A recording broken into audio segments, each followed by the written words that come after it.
Bismillahirrahmanirrahim. Assalamualaikum warahmatullahi wabarakatuh. Sahabat sekalian dirahmati Allah, para pemirsa Mursyid Official yang dimuliakan oleh Allah Subhanahu wa taala.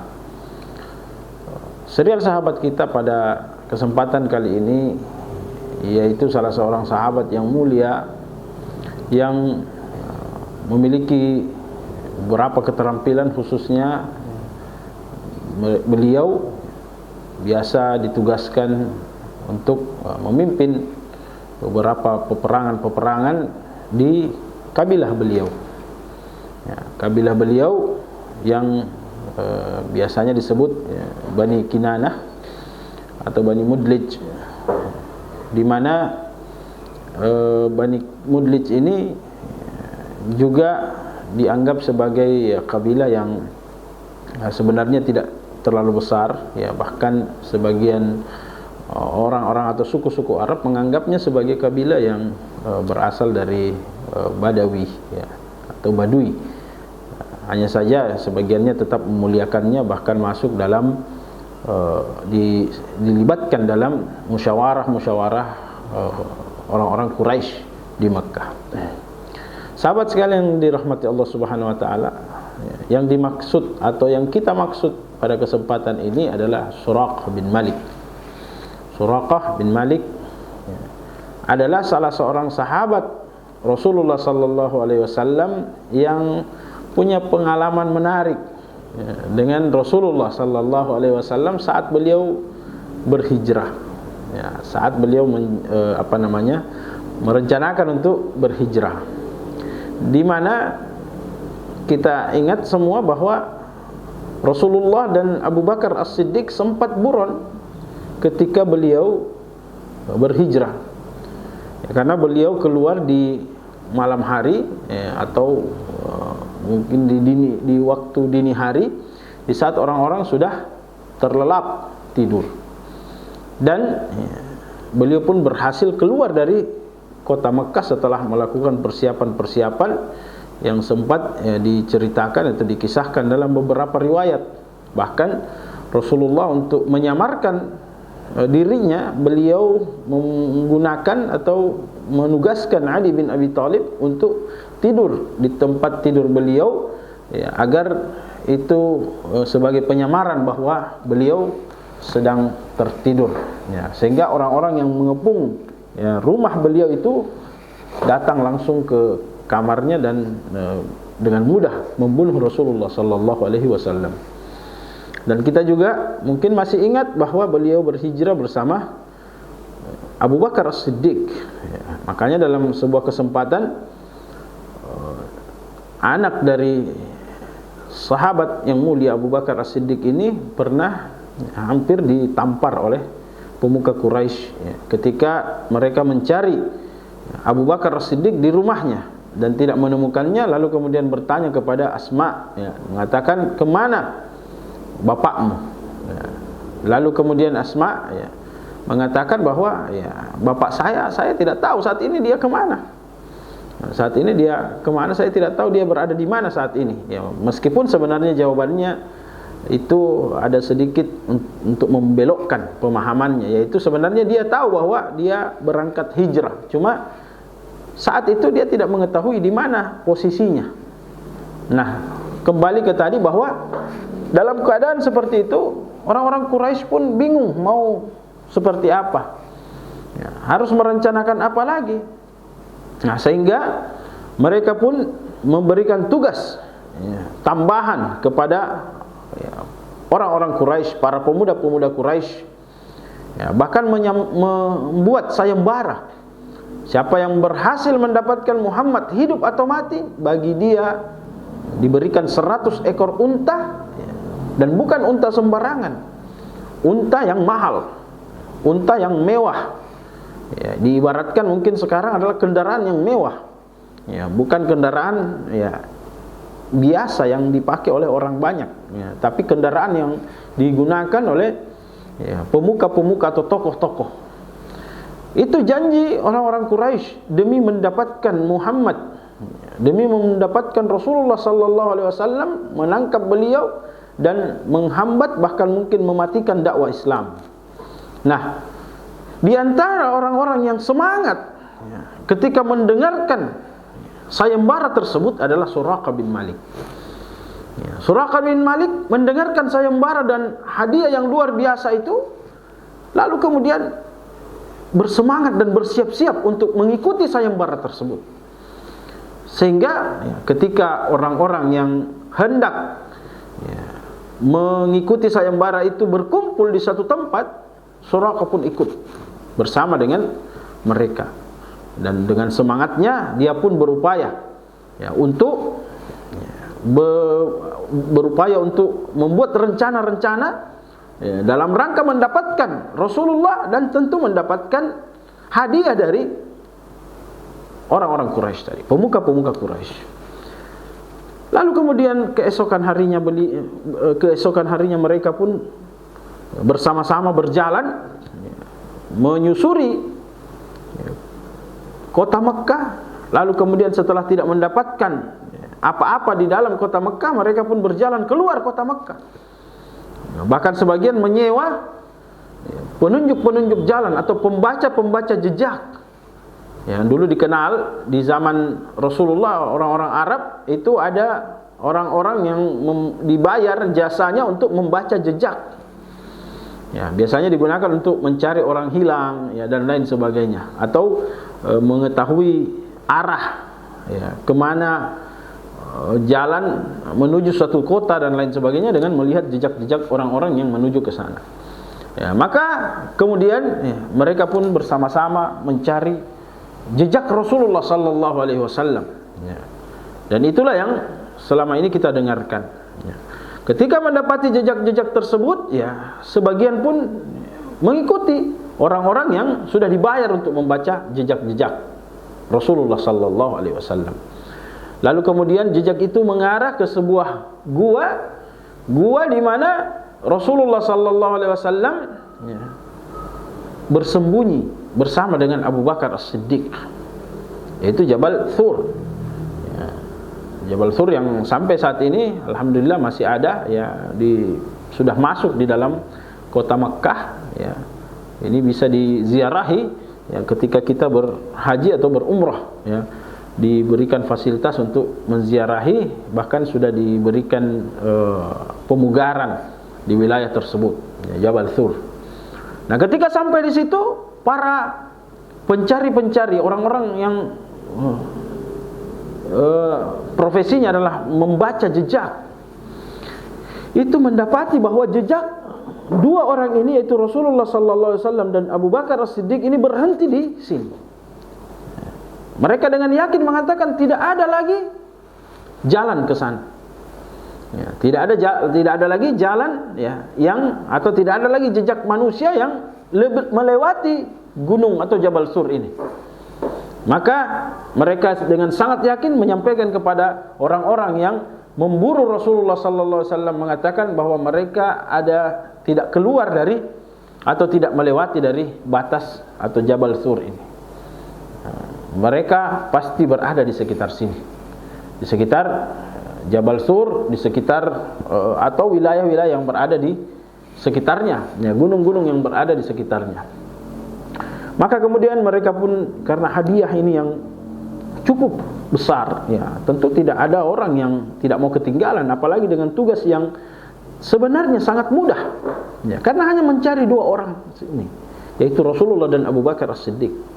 Ketika mencari itu, dalam riwayat dikatakan bahwa sampai-sampai Abu Bakar As-Siddiq itu menangis. Karena kenapa? Mereka sudah sangat dekat. Langkah-langkah orang-orang yang mengejar mereka sudah sangat dekat, dan mereka sedang berada di dalam gua, bersembunyi di dalamnya.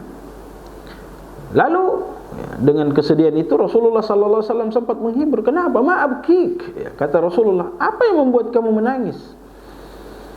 Abu Bakar As-Siddiq mengatakan, yang membuat saya menangis bukan diri saya, wahai Rasulullah, bukan karena saya takut saya ditangkap dan mati, dibunuh.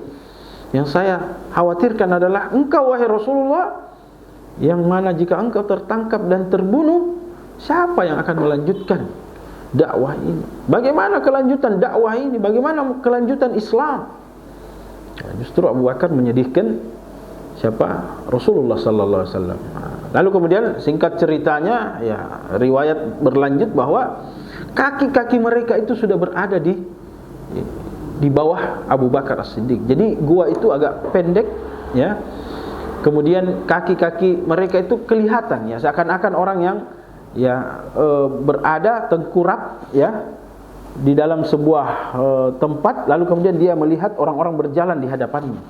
Kaki-kaki itu begitu kelihatannya, sehingga ketika mereka menunduk sedikit saja, ya, mereka menunduk, pasti mereka akan melihat Rasulullah dan Abu Bakar As-Siddiq. Tinggal hanya beberapa langkah, hanya beberapa gerakan, dia ditombak, selesai. Ya, dilemparkan pisau atau apa saja, dipanah, mereka akan selesai. Dan selesai juga dakwah Islam pada saat itu. Nah, namun ternyata Suraqah bin Malik ini juga termasuk, ya, pada saat itu, ya, pada saat itu sahabat yang mulia ini masih ada tentu kejahiliahan di dalam diri beliau, yaitu berupa ketamakan. Ya, beliau mau agar hadiah itu miliknya 100% semuanya. Sehingga ketika ada momen di mana para pemburu ini, ya, akan mendapati Rasulullah sallallahu alaihi wasallam, ya, maka Suraqah pun berupaya untuk menghalau hal tersebut, ya. Mereka mengatakan, misalnya dalam kasus tadi, dalam contoh ketika kedapatan tempat bersembunyinya Rasulullah, sebagian mengatakan bahwa sepertinya mereka bersembunyi di dalam gua ini. Maka Suraqah pun mengatakan, tidak mungkin, ya, di sini ada jaring laba-laba yang menghalangi orang masuk, ya, sehingga agak sulit kalau kita mengatakan di situ ada Rasulullah sallallahu alaihi wasallam atau di situ ada Muhammad dan Abu Bakar. Akhirnya mereka pun, ya, merasa bahwa penjelasan Suraqah ini cukup masuk akal dan tidak melanjutkan pencarian ke dalam gua tersebut, ya, padahal gua itu sangat pendek, ya, maksudnya tidak terlalu dalam, bisa ketika masuk beberapa langkah sudah kelihatan, ya, Abu Bakar dan Rasulullah di dalamnya. Nah, kemudian selanjutnya, ya, para pemburu ini pun putus asa, sudah tidak mendapati apalagi tanda-tanda dan seterusnya, dan mereka pun turun dari gunung, ya, dan kembali ke rumahnya masing-masing. Tersisalah Suraqah. Ya, Suraqah ini merasa bahwa dia masih merasakan keberadaan Rasulullah dan Abu Bakar As-Siddiq, yang akhirnya, ya, kemudian dia, ya, berupaya untuk mendapatkan hal tersebut, ya, dan ternyata betul, ya, ternyata betul beliau mendapati Rasulullah sallallahu alaihi wasallam dari kejauhan, ya, setelah beliau keluar dari gua, ya, Abu Bakar As-Siddiq dan Rasulullah keluar dari gua tersebut melanjutkan perjalanannya menuju Madinah. Ya, Suraqah pun melihat dari kejauhan, nah, saya akan dapat 100 ekor unta yang mahal-mahal. Ya, muncul jiwa ketamakan, jiwa tamaknya, ya, Suraqah pada waktu itu, ya, sebelum beliau masuk ke dalam Islam. Nah, ketika beliau, ya, Suraqah mendekati Rasulullah dari belakang, ya, sambil menarik panahnya, ya, dan mengancam Rasulullah dan Abu Bakar untuk berhenti, ya, dan ikut bersama dia menuju Mekah kembali, ya, agar apa? Dia mendapatkan tadi hadiah dari sayembara yang diumumkan oleh tokoh-tokoh Quraisy. Bagi siapa yang mendapatkan Muhammad dan Abu Bakar dalam keadaan hidup ataupun mati akan mendapatkan 100 ekor unta. Nah, ketika melepaskan atau ketika dia menarik busur panahnya, lalu kemudian Rasulullah sallallahu alaihi wasallam berdoa, dan akhirnya kaki kuda yang ditunggangi oleh Suraqah itu tenggelam di dalam pasirnya. Tenggelam di dalam pasir tempat pijaknya, tempat kuda ini berpijak.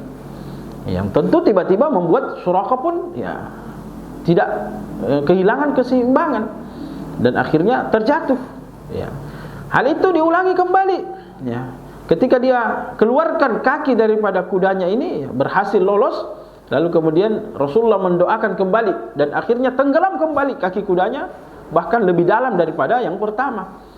Suraqah pun berupaya kembali dan menaikkan kudanya, mengangkat kaki kudanya dari tenggelamnya di pasir tersebut. ya, di tanah tersebut. Maka untuk ketiga kalinya Rasulullah mendoakan ya, agar ya, kaki kudanya ya, tenggelam, dan betul tenggelam. Ya. Lalu kemudian Rasulullah pun menasihati Suraqah bin Malik. Rasulullah menasihati ya, dan mengatakan ya, pergilah, ya, jangan kamu ikuti kami, ya, pergilah. Dan Suraqah dengan kejadian tersebut merenung, lalu meminta kepada Rasulullah, wahai Muhammad, keluarkan kaki kuda saya, ya, dan berdoa kepada Allah agar kaki kuda saya bisa terangkat ya, keluar dari ya, pasir ini. Ya, ambil semua barang-barang saya, ya, ambil semua bekal saya, silahkan, ya, tapi keluarkan kaki kuda saya. Maka Rasulullah pun mengatakan, saya tidak membutuhkan bekalmu, saya tidak membutuhkan ya, semua barang-barang yang kamu bawa itu, persenjataanmu saya tidak butuhkan. Ya, kami punya senjata, kami punya bekal, kami tidak butuh itu. Ya, tapi saya tetap akan mendoakanmu asal kamu menghentikan perburuan ini dan kembali ke Makkah. Ya, lalu kemudian Rasulullah sallallahu alaihi wasallam ya berdoa kepada Allah Subhanahu wa taala, dan betul ya kuda itu pun mampu berdiri dan siap untuk berjalan kembali ke Makkah. Ya, ketika kembali ya, ke Makkah, sebelum Suraqah bin Malik berbalik badan, ya, dia pun ya, meminta kepada Rasulullah. Dia sepertinya setelah merenungi, dia merasa bahwa Rasulullah ini betul-betul berada dalam kebenaran, cuma masih belum siap untuk masuk Islam pada waktu itu. Suraqah belum siap untuk masuk Islam. Akhirnya beliau meminta satu hal, wahai Muhammad, saya sepertinya sudah yakin bahwa kamu ini berada dalam kebenaran, dan suatu saat kamu pasti akan menang. Hanya saja saya ingin engkau memberikan sebuah wasiat yang tertulis, agar suatu saat ketika engkau memimpin dunia, suatu saat engkau mendapatkan kemenangan, dan saya berada di situ, saya masih hidup, saya ingin engkau melihat, saya ingin engkau mengenalku, wahai Muhammad. Saya ingin engkau mengenalku bahwa kita pernah bertemu di tempat ini. Maka Rasulullah pun menyuruh Abu Bakar As-Siddiq untuk mengambil ya, potongan tulang dan menulis di situ ya tentang tentang kejadian pertemuan dia dengan Suraqah ya, yang intinya bahwa ada ya, pertemuan dan berjanji akan memuliakan Suraqah ya, bin Malik ya, ketika beliau masuk ke dalam Islam. Lalu kemudian pergilah Suraqah bin Malik. Ternyata ketika beliau berbalik badan, Rasulullah sallallahu alaihi wasallam justru memanggil beliau, wahai Suraqah, bagaimana jika kamu ditakdirkan Allah suatu saat ya, mengenakan pakaian kebesaran Raja Persia atau Kisra, dan menggunakan perhiasan-perhiasan Raja Persia, menggunakan ya, gelang-gelang yang dikenakan oleh Raja Persia. Lalu kemudian Suraqah hanya bisa tersenyum ya, dan sambil berjalan dia tersenyum seakan-akan ya antara percaya dengan tidak ya dengan perkataan Rasulullah sallallahu alaihi wasallam. Lalu dia melanjutkan perjalanannya. Nah, kemudian berjalanlah waktu. Ya, berjalan waktu sampai beberapa tahun setelah itu ya, muncul atau terjadi Fathu Makkah.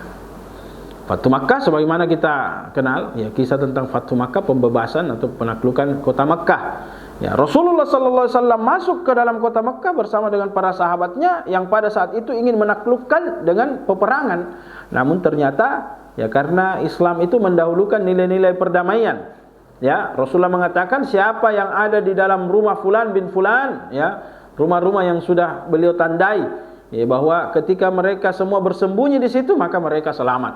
Nah, dan siapa yang ada di luar ya, maka mereka berarti mau melawan dan kami akan lawan. kami akan tumpas siapa-siapa yang berada di luar rumahnya. Nah, Rasulullah sallallahu alaihi wasallam pun masuk ke dalam kota Mekah, ya, dan ya setelah menghancurkan berhala-berhala yang ada di dalam Ka'bah, beliau keluar. Ya, beliau keluar dari situ dan berkhutbah, berceramah. Ya, dan mengumpulkan tokoh-tokoh Quraisy. Ya, sebagian daripada tokoh-tokoh Quraisy itu mengatakan bahwa ya, kami akan diapakan ini? Ya, wahai Muhammad, kamu akan melakukan apa? Ya, kami akan dihukum seperti apa? Nah, ternyata dengan kenabiannya, dengan akhlak Rasulullah sallallahu alaihi wasallam, dengan ya, toleransi yang luar biasa, dengan pandangan kasih sayangnya, beliau justru mengatakan, idhabu wa antumut tulaqa, pergilah kalian semua bebas. Beliau mengatakan hal tersebut di hadapan orang-orang yang pernah menzolimi beliau dengan berbagai bentuk kezoliman, ya, sampai membunuh ya, pengikut-pengikut beliau, memboikot beliau, melempari beliau dengan kotoran dan lain sebagainya. Apa yang dilakukan oleh Rasulullah sallallahu alaihi wasallam? Ya, justru membebaskan. Pergilah dan bebaslah. Nah, Suraqah bin Malik teringat dengan kejadian waktu Rasulullah berhijrah. Apa yang kemudian dilakukan oleh Suraqah? Dengan ya, hati berbunga-bunga dia datangi Rasulullah sallallahu alaihi wasallam karena di kerumunan manusia, sambil dia berteriak dan memegang tulang yang tertulis wasiat dari Rasulullah untuk dimuliakan. Di Suraqah ini akan dimuliakan oleh Rasulullah. Dia sambil teriak-teriak mengangkat, padahal orang banyak mengerumuni Rasulullah, belum sahabat-sahabat yang lain. Dia pun berteriak-teriak sambil ya memanggil Abu Bakar As-Siddiq, Abu Bakar As-Siddiq, ya Abu Bakar, ya Rasulullah, Muhammad. Nah, sekilas tidak didengarkan. Bahkan ketika itu Rasulullah pun melihat Suraqah dari kejauhan dan mengatakan, udnu, ya, mendekat ke sini, saya tidak dengar, ya, mendekat ke sini. Ya. Ketika mendekat itu, ya, lalu kemudian Suraqah pun mengeluarkan wasiat tersebut dan akhirnya Rasulullah mengingat ya, Suraqah bin Malik, dan ketika itu juga beliau masuk ke dalam Islam, ya, masuk ke dalam Islam, ya, bersama dengan ya, sahabat-sahabat lainnya yang masuk ke dalam Islam di Fathu Makkah. Nah, ketika dalam Islam itu ya, banyak hal-hal yang ya, beliau membersamai dengan Rasulullah sallallahu alaihi wasallam dalam berbagai aktivitas, ya, bahkan beliau ya, ikut ke Madinah ya, bersama dengan Rasulullah sallallahu alaihi wasallam. Nah, karena Rasulullah setelah Fathu Makkah tetap kembali ke Madinah. Nah, yang sangat diingat oleh Suraqah bin Malik. Berlalu waktu, ya, berlalu masa, bahkan Rasulullah sallallahu alaihi wasallam pun ya, dikatakan ya, di akhir hayat beliau, ya, yang mana kemudian dilanjutkan dengan kepemimpinan Abu Bakar As-Siddiq, ya, lalu kemudian kepemimpinan Umar bin Khattab radhiyallahu anhu. Nah, Suraqah tetap membersamai perjuangan kaum muslimin pada saat itu. Nah, disinilah menariknya ya, kisah yang mungkin kita akan menutup ya, sesi ini, yaitu ketika di zaman Khalifah Umar bin Khattab, di mana Khalifah Umar bin Khattab kita ketahui beliaulah yang ya, melakukan perluasan-perluasan, penaklukan sampai ke Persia. Ya, Persia ya, ini ya, dipisahkan oleh Laut Arab ya, antara di zaman Nabi ya, atau sampai saat ini ya, yang sekarang berada di negara Arab Saudi, lalu kemudian Persia yang sekarang ditempati oleh Iran ya. Itu bisa lewat laut ya, dipisahkan oleh Laut Arab, atau mungkin bisa berkeliling ya, lewat Kuwait, Irak dan lain sebagainya. Nah, singkat cerita bahwa Sa'ad bin Abi Waqqas pada saat itu sebagai pemimpin ya, panglima perang di zaman Umar bin Khattab untuk melawan Persia. Nah, kemudian ketika Persia pun ditaklukkan ya, di dalamnya termasuk Suraqah bin Malik ikut berperang ya, untuk menaklukkan Persia. Lalu kemudian sampailah kabar kemenangan ya, tersebut Dan akhirnya kaum muslimin membawa semua isi rampasan sebagai rampasan perang, isi daripada istana Kisra itu diangkut dengan banyak gerobak, banyak iring-iringan gerobak pada saat itu, untuk dibawa ke Madinah. Ketika dibawa ke Madinah itu sampailah pada sebuah sampailah di kota Madinah setelah melalui perjalanan yang cukup jauh dari Persia menuju kota Madinah, di mana di situ pemerintahan Islam pada saat itu Umar bin Khattab berada di kota Madinah. Nah, kemudian di kota Madinah ini semua harta rampasan perang itu dikumpulkan. Lalu kemudian Umar bin Khattab dengan tongkatnya dia membolak-balikkan dan takjub dengan berbagai macam perhiasan-perhiasan yang dimiliki oleh Kisra, gelar bagi raja Persia. Dia melihat mahkota yang berkilauan, melihat jubah yang dijahit dengan benang emas, melihat perhiasan-perhiasan, kalung, gelang, melihat semua hal yang belum pernah dilihat oleh kaum muslimin pada saat itu. Ternyata mereka betul-betul hidup dalam berbagai kemewahan. Lalu kemudian Umar bin Khattab pun sambil memanggil siapa? Suraqah bin Malik. Kesini Suraqah bin Malik. Dengan bercanda dia pun mengenakan satu persatu perhiasan dari Kisra tersebut. Dipakaikan mahkotanya. Coba kamu tes, coba kamu, kita mau lihat bagaimana sebenarnya gayanya Kisra ini ketika menggunakan perhiasan-perhiasan tersebut. Maka dikenakanlah kepalanya mahkota, kemudian dipakaikan jubah yang terjahit dari benang emas tersebut, kemudian dipakaikan gelang-gelang, gelang-gelang gelang-gelang dari Kisra tersebut. Maka Umar pun mengatakan dengan takjubnya, ucapan bagi orang-orang Arab menandakan bahwa takjub, semacam ungkapan keheranan atau ungkapan ketakjuban. Sekarang mengatakan hebat sekali, kelihatannya hebat sekali kamu Suraqah bin Malik. Lalu tiba-tiba Suraqah pun tertawa, tersenyum dan tertawa. Tertawanya ini agak aneh, sehingga Umar bin Khattab pun bertanya, kenapa kamu tiba-tiba tertawa, seakan-akan tertawa sendiri begitu. Dia pun mengatakan bahwa saya teringat ketika saya jahiliyah, saya sempat mengejar Rasulullah sallallahu alaihi wasallam dan saya gagal untuk mendapatkan beliau.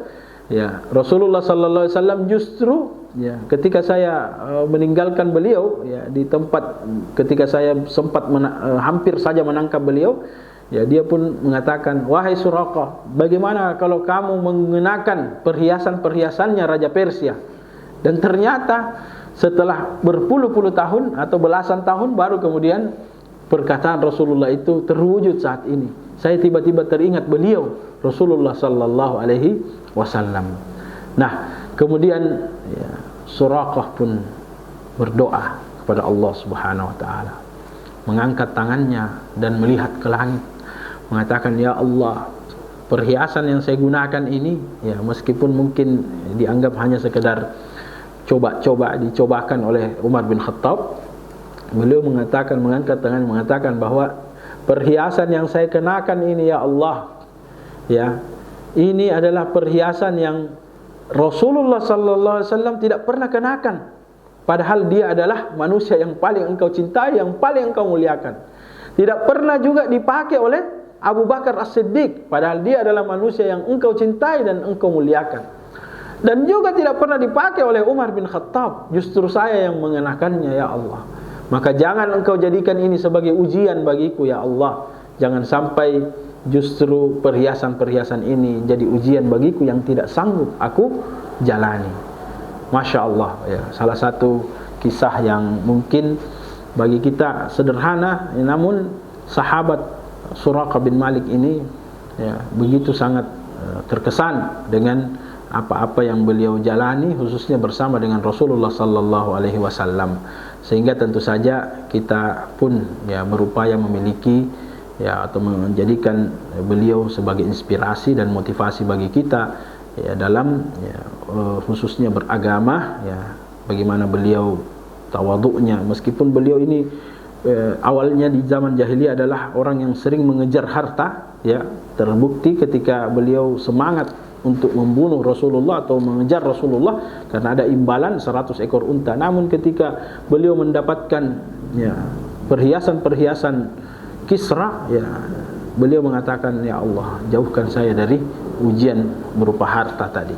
Semoga sahabat sekalian dirahmati Allah menjadi inspirasi bagi kita ya, kita insyaallah akan tetap ya berada pada komitmen kita untuk perjuangan di jalan Allah Subhanahu wa taala sebagaimana para sahabat yang kita dapati dari kisah-kisah mereka. Insyaallah di kisah-kisah selanjutnya kita akan menemukan inspirasi yang lain dari para sahabat atau orang-orang mulia yang mengelilingi Rasulullah sallallahu alaihi wasallam. Sekian, semoga bermanfaat ya, pemirsa Mursyid Official yang dimuliakan oleh Allah Subhanahu wa taala. Wassalamualaikum warahmatullahi wabarakatuh.